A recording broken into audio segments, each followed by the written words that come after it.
Brett, it's good to chat again, man. Thanks for having me. I think this might be the first video, or did we do video before? I think it's our third. Yeah, but I don't know if We we did we video before. no, maybe not though. Maybe not. I can't Yeah, remember. yeah. But how you doing, man? Anyway, you good? Today, just for anybody listening, it's the inauguration of Biden, right? It That's a big is deal, I assume. pretty big deal, yeah. But Opinions are I can 50-50, see so your Confederate flags in the back there, so you're oh obviously my a Trump fan. God. I'm only No. joking. Yeah, he has links to Ireland here, so apparently, I think a lot Ooh. of presidents kind of jump. Not Trump, Biden. Okay, Um, okay. I'm like, yeah, I don't think it really makes a huge difference for me, like who the president of the U.S. is in reality. true. Maybe some Yeah. foreign policy stuff, um, but I'm sure it'll make a lot of difference. Now, I don't really know much, but hopefully there's not going to be too much riots. It's only lunchtime there, so maybe we still have a few more hours. Hopefully not. You Yeah. never know though. It is America. Yeah. Um, yeah. So for anybody who hasn't heard you on the podcast before, do you want to introduce yourself? Sure. My name is Brett Freeman, Bathtub on Instagram. I am a WNBF professional bodybuilder, and I get pretty heavy in the off season, which is kind of what ties this podcast in today. Yeah. Yeah. So the topic we want to talk about today was a little bit about like how fat, I suppose, or how much body weight. So that could be body fat or body weight, I suppose. You need to get above stage weight to make progress because this, I guess, it stemmed from just some posts on social media and just differing in opinions. Um, and I just want to get your thoughts on like, well, first of all, what's your stage weight, and then what kind of weight are you at right now? I guess you're about, well, it's how long is it since the last show? It's probably been over a year. Wow, Yeah, year and 2 months. wow, Yeah, doesn't seem about like that long, but yeah, it does not. It feels like last year still. It's yeah. oof. But I compete as a bantamweight, so in 2019 I got down to 143 pounds. For the off season, every single contest season, I always say that I am going to stay leaner, but history kind of always repeats itself, and my body weight just naturally tends to fluctuate back up into the high 160s, low 170s, which is what I've come to realize my set point is. That's just where things just start clicking. Um, in the past, uh, I have tried to stay leaner, but I have noticed that so many negatives that kind of come into play while I do diet start popping out, and they still remain apparent when I try to stay lean, which I've noticed as soon as I start dipping down into the 150s, so about 10 to 15 pounds above stage weight, that's when all of, the physiological adaptations start to slowly trickle in, despite trying to subside them with um, strategies to kind of, mitigate them from happening since they do happen. And the way I look at off seasons and contest preps are, if you're in an off season or improvement season and you're still food focused, using baby spoons and baby forks to still eat your meals, or you're relying heavily on food volume and manipulating, the size of your meal for satiety purposes, I think you might be a little too lean. So what I suggest for people that I coach, and just for myself in general, and also what I try to promote on social media, since it's so deceiving, is a body composition that you feel best at. It might not necessarily be your best look, kind of like how 3DMJ and Alberto Nunez says, um, and just hanging out there and just watching performance and training trickle up. Yeah. And how has your body weight in the off season changed over the seasons? Because you've had, a couple of seasons. Has it Has it Yeah, I think increased or has it reduced? it's honestly stayed the same, which it might be due to being a smaller individual because I'm only 5'6", 5'7". But every single season, 2009, it was 165, 2011, 170, 2017, 170, 2019, I pushed up a little bit higher, so 175, 180. And then this year, since exiting the stage in 2019, it fluctuated from 165 to 175.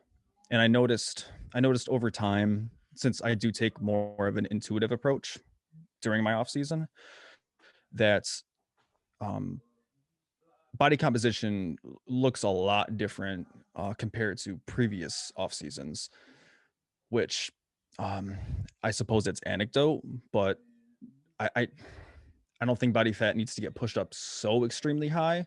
I think there's like a middle ground for where you kind of perform best. And I've noticed that when I fluctuate from 165 to 175, that's where performance markers are the highest, energy levels are the highest. There's no food focus, and I'm just overall a healthier person to be around. Yeah. And do you think that like for most people who aren't like extremely advanced, they're probably going to be wanting pushing their body weight up in the off season? Do you Yes. think that like would you want to kind of stay a little bit leaner initially so that you can push through that, or do you get like would you recommend that you get to that point where you're feeling good first and then pushing from there, because obviously that's going to be on top of. Yeah. I think for a beginner, I know it's kind of back and forth between if a beginner is skinny Yeah. fat, let's say, if they should bulk or if they should cut first. I think if they cut first, they're just going to be skin and bones. So I would recommend slowly pushing body weight up, not in like the dreamer bulk sense where you just get overly sloppy and drink a gallon of milk a day. But I do think they should push their body weight up in order to see, training performance increase. And I also think it'll kind of nip in the bud spinning their wheels and dealing with just issues that normally kind of come along when you're overly just focused on staying lean. Yeah, I think what I've noticed in my contest seasons, I did like a first photo shoot when I was like 19. Mhm. So 10, was it 10 years ago? Maybe about 10 or 9 years ago. And I remember I didn't even get that lean. I got to like 182. I think, granted, like in 2019, I was 175. So like 10 years ago, I was Oh. 182. Yeah. So it was the leanest I'd ever been because I wasn't ever really lean. It's like a photo shoot. Yeah. And like I kind of like rebounded because I didn't feel like normal, like, the way you just eat, like you eat quite a bit after and you kind of settle at a new body weight. I kind of settled at a body weight, even though I didn't really get that lean. And then I've kind of found that the same thing. Like the leaner I got over the years, like almost the longer it took, or the more weight it almost took, felt for me to kind of feel the new normal, or like traditionally for me after competition as well. I don't go crazy, but I'm done with dieting. And I'm not Yep. like eating hamburgers and stuff every day, but I'm just eating like so that I feel like a normal human and just like not stuffing myself. But obviously, it's going to be a surplus, right? Mhm. And most of the time, that kind of levels out. Like obviously, a year after my last show, now I don't eat like I don't like stuff myself, and my body weight's Yeah. pretty much the same all the time.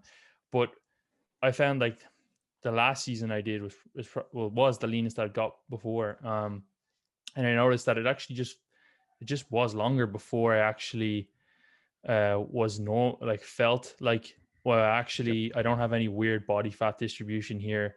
I'm I'm feeling and sleeping normal, and I don't have any kind of food focus whatsoever. Like I'm not like Mhm. thinking about, oh, I can't wait to get a burger, or I can't wait to eat some chocolate or something.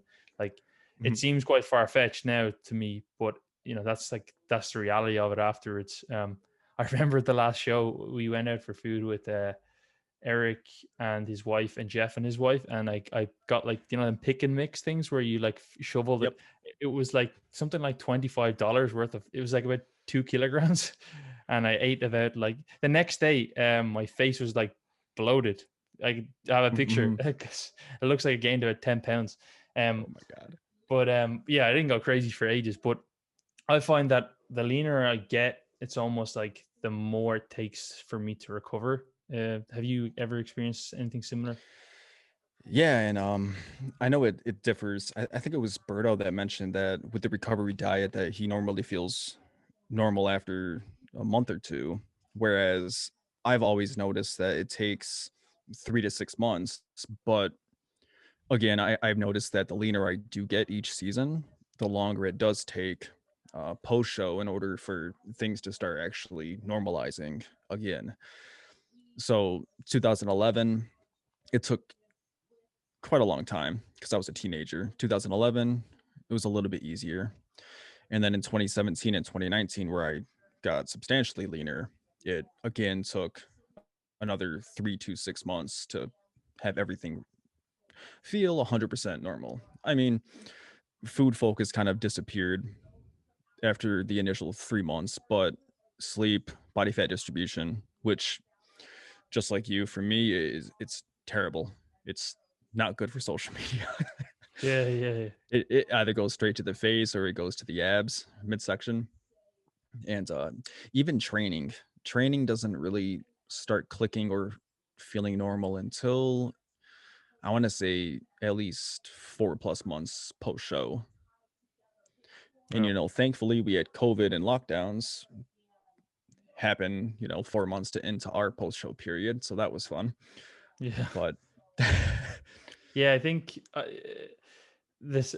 Yeah, I think one that kind of thing to be aware is that it's different for people who are doing like mini cuts and like just dieting down oh to get yeah. lean versus like there's a point where your diet, it's commonly known amongst a lot of people is like the set point, and when you get below that, then it's like you're starting to like you really need to get back to that level before you can actually make any progress. You need to gain some fat, and I think that's why like getting shredded, unless you're gonna like unless you really need to get shredded for a show or something or a shoot, you shouldn't really do it because you're going to mess things up, and you can almost I just believe this, you can almost rebound further.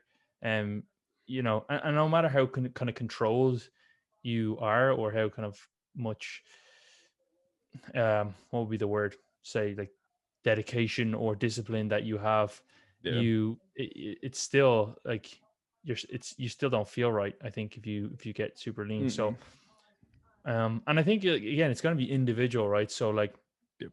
like I do feel pretty normal at this body fat, but I wouldn't really want to be getting much heavier. But I have had clients who are like, you can see they're like obliques, and Yeah. they're just naturally lean, and they they feel fat when that's like towards the low end of my body fat set point. So I think it is individual, but I don't think I do think that like certainly staying too lean is really sandbagging your results for most people.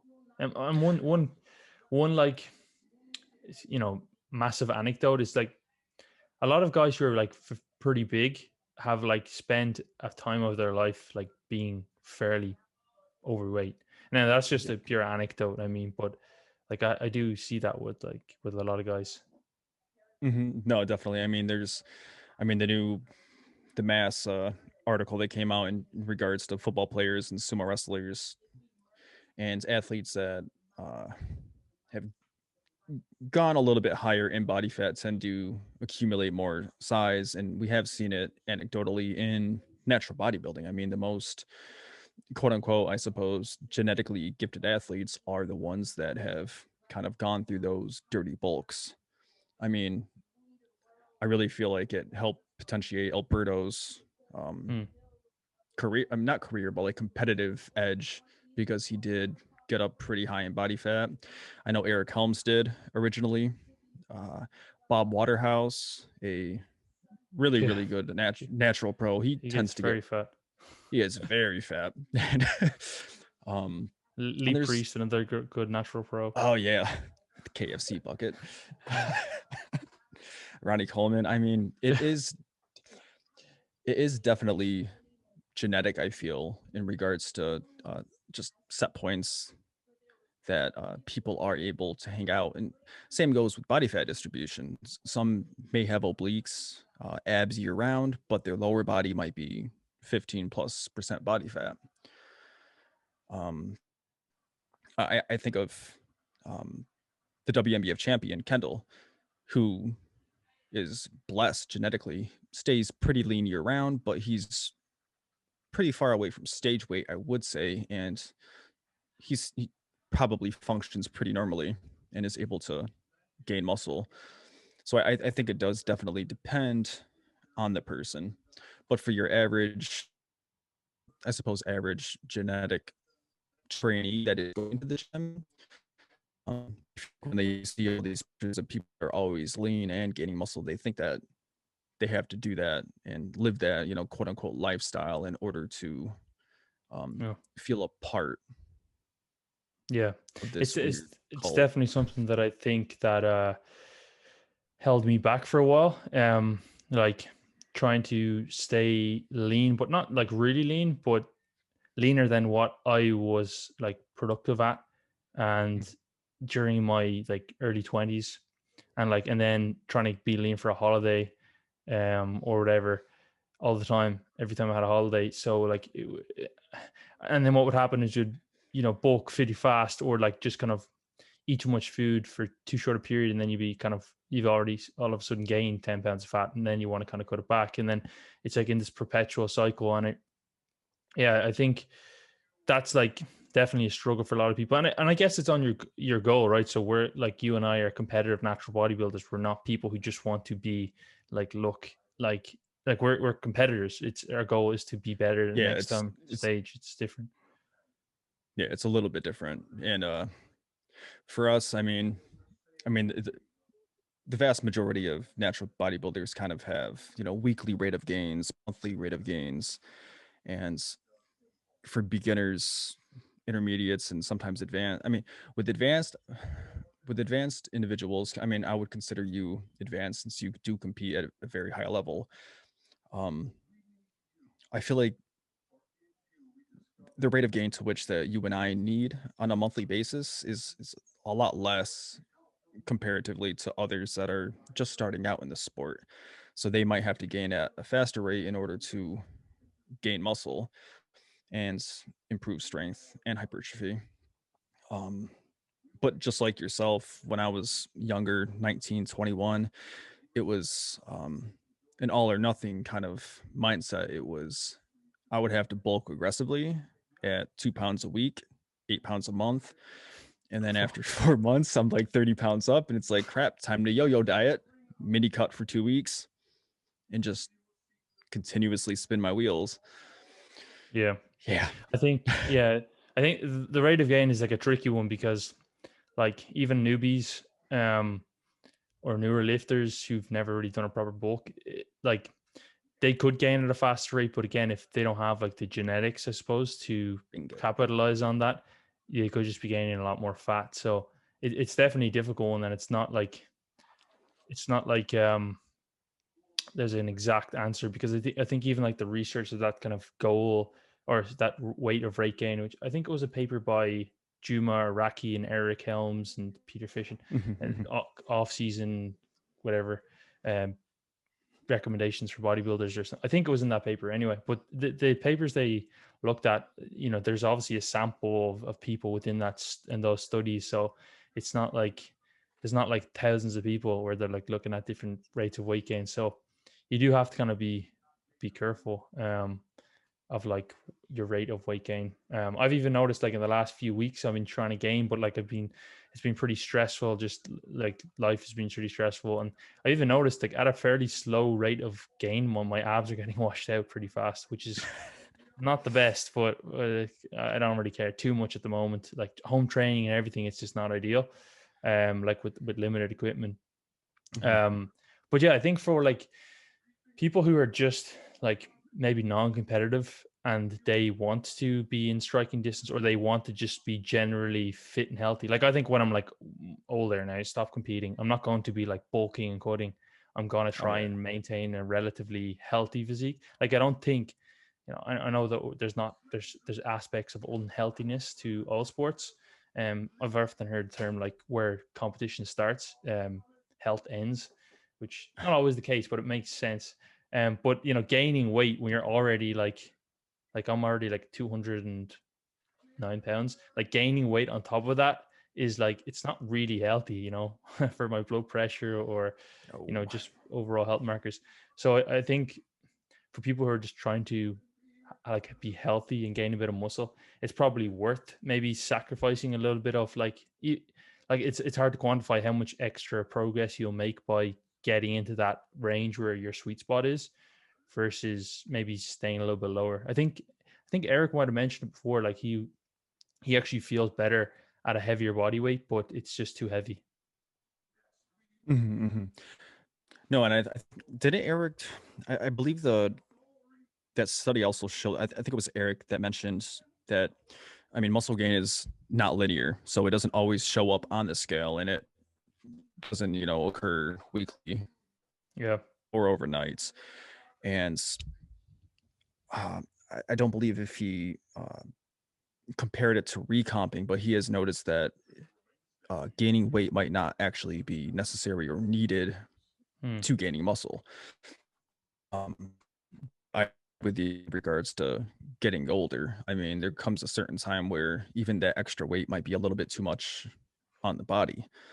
And then the constant, fluctuating up and down of weight uh, could screw up blood work, blood pressure, etc. And I would just rather be kind of fit, active, and healthy, in all honesty. Yeah. Maybe So not what? Marshall Johnson or Jeff Yeah. Alberts, but Yeah.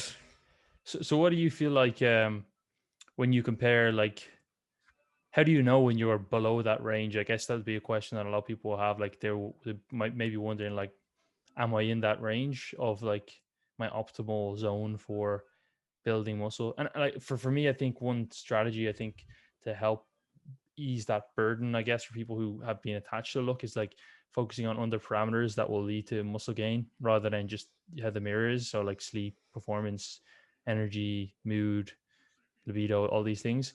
But how do you know or how do you advise someone that's like below that range and say like if they're wondering, am I, you know, do I need to push up my body fat in order to make better progress or am I kind of already in that zone? I think when you're rushing through your workout to get to your post-workout meal is a Yeah. pretty big indicator. Um, I noticed some of the markers and things that I noticed are when sleep starts getting disturbed. I'm not able to actually, sleep a full 5, 6, 7 hours. Um, I start noticing movements feeling a bit off in terms of leverages. That could be a pretty big indicator that body fat level is decreased past, your optimal set point. Um, Again, food focus. When food starts becoming a little bit more important than, daily activities, and you're a bit more mindful of crap, like when's the last time that I ate, kind of getting hungry. Um, Yeah. when you start becoming a little bit over reliant on stimulants, so caffeine, in order to kind of get through the day. Um, let's see. Libido, I would say, but libido's kind of been like a for most. For my, I haven't had issues with that in a while, but I have noticed with some clients when that starts to drop as well. That could be an indication that things might be a little bit lower than they should be at the moment.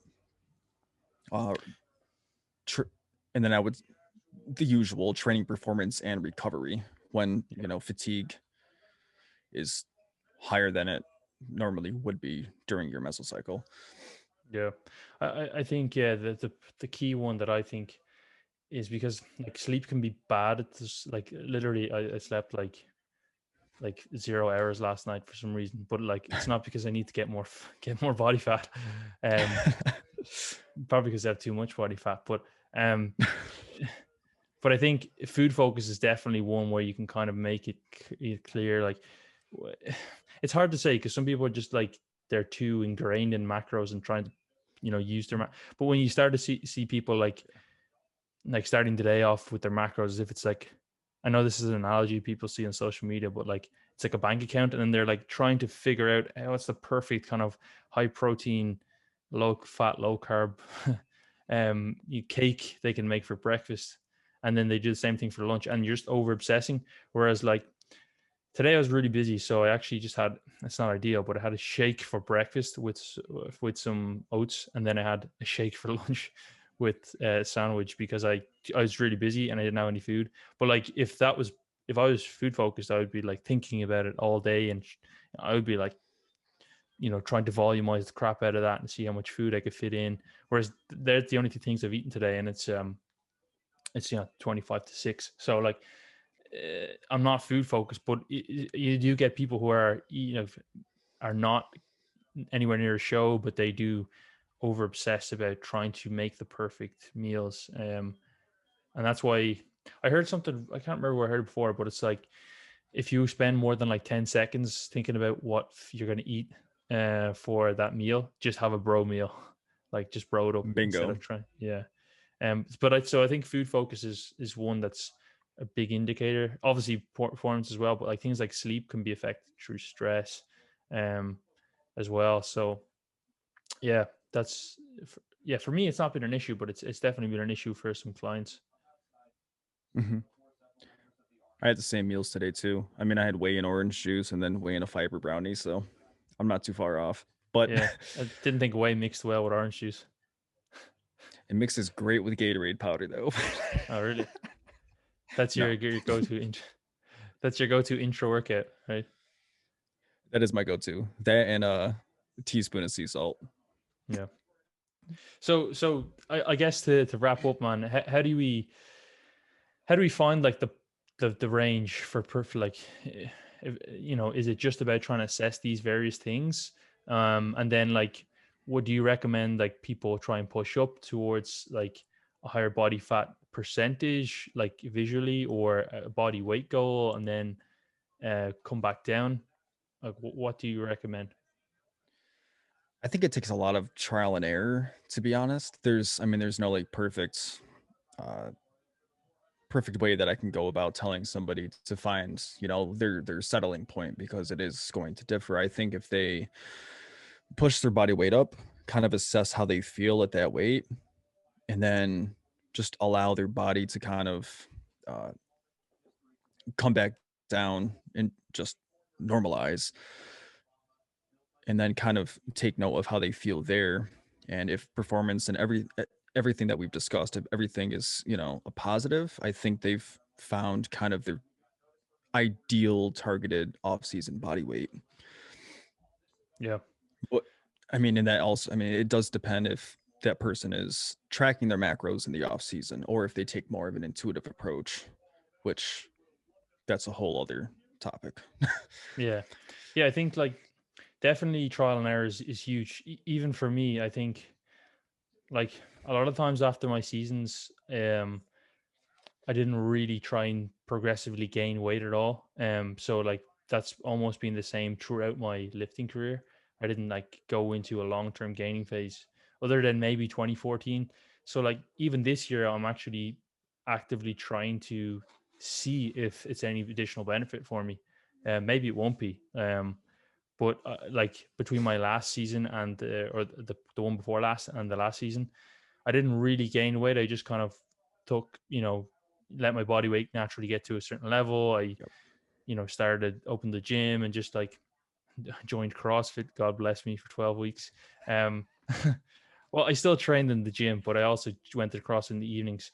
And that was it. That was the end of that. But I went and you, you did a 1 rep max deadlift, and then you would come back a month later without doing any deadlifts and try to beat your 1 rep max deadlift. Oh my god. Yeah. But they only had bumper plates, so you couldn't probably get like more than 180 on the bar anyway. 180 It looks kilos. good. It looks Yeah. like it's 600. Yeah. So yeah, I think this season it's really just a trial and error for me to see if it's going to be any benefit. Maybe it won't, and maybe I'll just get like quite fat, but I think like like the science and stuff is there to kind of guide us, but it's not always going to be end all be all. And like you said, you don't even necessarily have to be in a surplus. It's just making sure that all of those things that we mentioned are like, you know, are like, you know, positive or whatever, and we're not in a deficit where, you know, we're going to affect any kind of anabolic hormones in a negative way. So yeah, it'll be interesting to see. So do you plan to push your body weight up over the next while, or do you just plan to hang around this body weight and progressively train? I'm just going. I haven't weighed myself in a month plus, actually. So I'm gonna kind of just eat according to my body's feedback, and most likely just hover between where I'm at from where I previously was. I would say I'm around like 170, 175 at the moment. I don't really have that much of an appetite when I do get kind of deeper into the off seasons. So I Mm. do feel like that's why it naturally just settles there. But if I do start seeing training dip and recovery dip, I'll make a more conscious effort of actually eating more.